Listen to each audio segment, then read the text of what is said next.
this edition came out in 1935. I was born in 1932. And a couple of comments before I read this, and I'm going to read the whole thing. It's a read of about 5 or 6 minutes, so I won't overstretch my time there. This is probably the first time I ever heard of a black person. I was an only child. Parents wanted more, couldn't have more. And my mother was home with me, and I don't know who bought the book. Whether it was my parents or someone else, could have been an uncle or a Christmas present, whatever. And I just thought it was a great story. And before I read it, I'm going to ask you to do something. If you don't want to do it, fine, and you're going to lose what I would consider a very valuable part of this reading, and that is, I want you to take yourselves back to the earliest time you can possibly recall. Stay there during the reading. In other words, I want you to unload all the baggage of your adult years. If you can think back to when you were in kindergarten, if you can think back to the year, your 4th year, 3rd year, whatever. Close your eyes if you have to. But think, when you're thinking back like this, you're hearing this story as a little child. That's the important part of it. Then we can talk about other things if you want to. I have no agenda other than to ask you to do it that way because that's the way I heard it. And I will interrupt a couple of times to show you the illustrations. Little Black Sambo. Once upon a time there was a little black boy and his name was Little Black Sambo. And his mother was called Black Mumbo, and his father was called Black Jumbo. And Black Mumbo made Little Black Sambo a beautiful red coat and a pair of beautiful little blue trousers. And Black Jumbo went to the bazaar and bought him a beautiful green umbrella and a lovely little pair of purple shoes with crimson soles and crimson linings. And then wasn't Little Black Sambo grand? So he put on all his fine clothes and went out for a walk in the jungle. And by he met a tiger, and the tiger said to him, Little Black Sambo, I'm going to eat you up. Little Black Sambo said, oh, please, Mr. Tiger, please don't eat me up, and I'll give you my beautiful little red coat. So the tiger said, very well, I won't eat you up this time, but you must give me your beautiful little red coat. So the tiger got poor Little Black Sambo's beautiful little red coat and went away saying, now I'm the grandest tiger in all the jungle. And Little Black Sambo went on, and by he met another tiger, and the tiger said to him, Little Black Sambo, I'm going to eat you up. Black Sambo said, oh, please, Mr. Tiger, please don't eat me up, and I'll give you my beautiful little blue trousers. So the tiger said, very well, I won't eat you up this time, but you must give me your beautiful little blue trousers.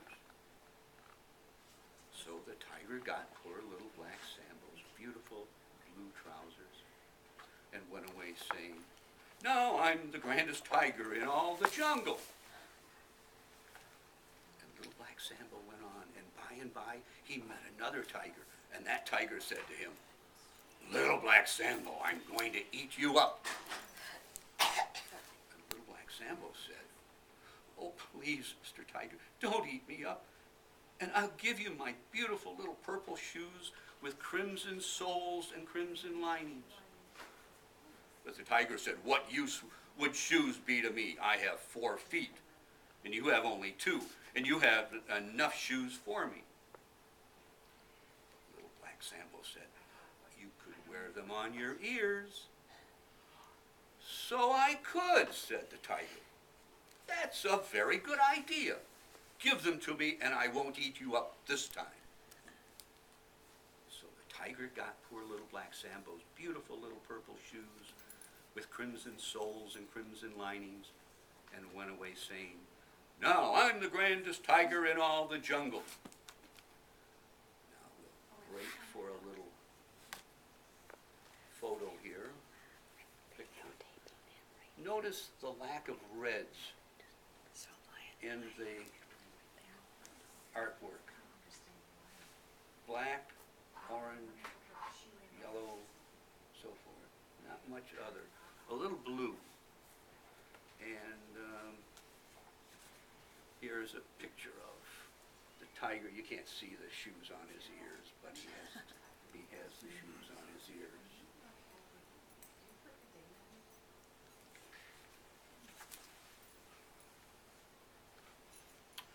Let's see. And by, little Black Sambo met another tiger. And that tiger said to him, "Little Black Sambo, I'm going to eat you up." And little Black Sambo said, "Oh, please, please, Mr. Tiger, don't eat me up. I'll give you my beautiful green umbrella." But the tiger said, "How can I carry an umbrella when I need all my paws for walking?" "You could tie a knot in your tail and carry it that way," said little Black Sambo. "So I could. Give it to me, and I won't eat you up this time." So the tiger got little Black Sambo's beautiful green umbrella and went away saying, "Now I'm the grandest tiger in all the jungle." But poor little Black Sambo went away crying because the cruel tigers had taken all his fine clothes. Presently, he heard a horrible noise, and that sounded like grrrr, and it got louder and louder. "Oh dear," said little Black Sambo, "there are all the tigers." See them going around a tree like this, the description of which will be read in just a moment here. "They're coming back to eat me up. What shall I do?" So he ran quickly to a palm tree and peeped around it to see what was the matter. And there he saw all the tigers fighting and disputing which of them was the grandest.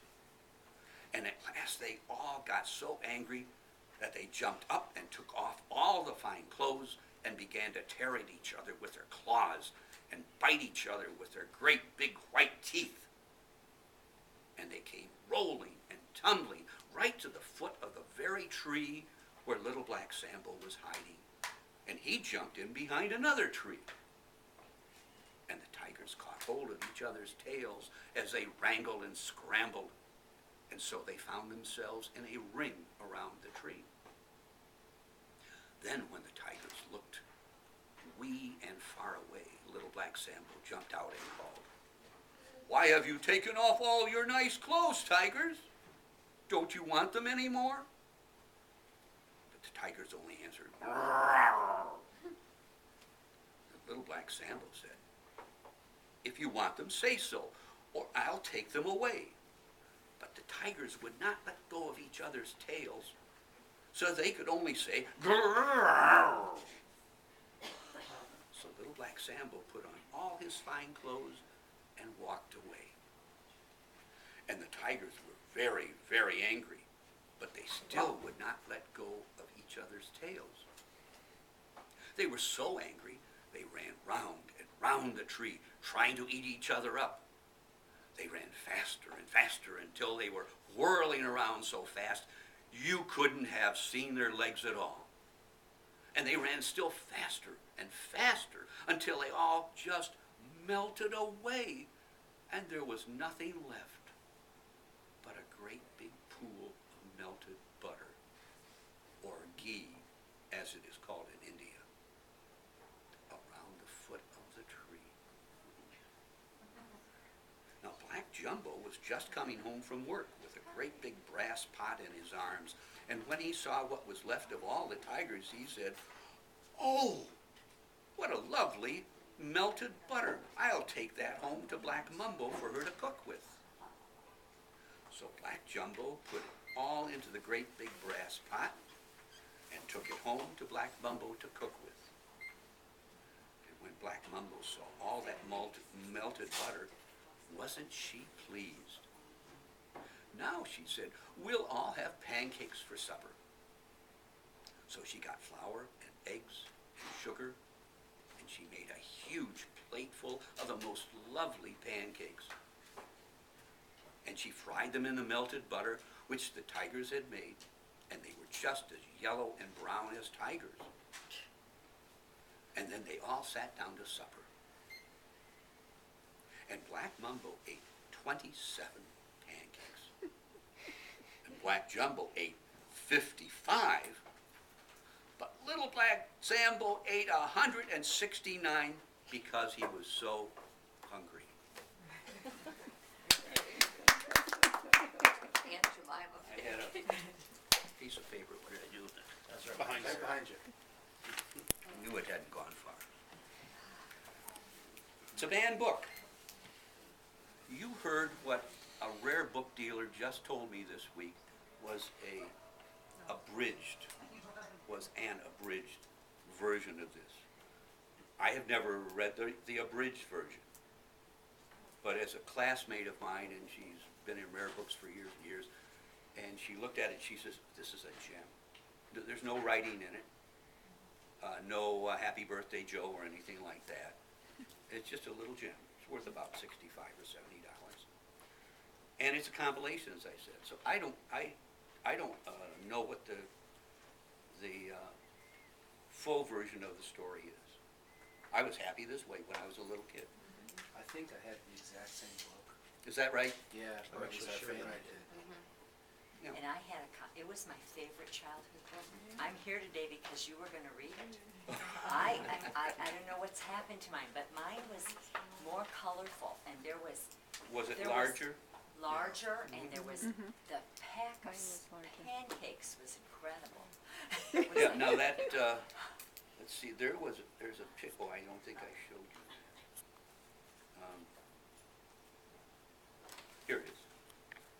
That's the stack of pancakes.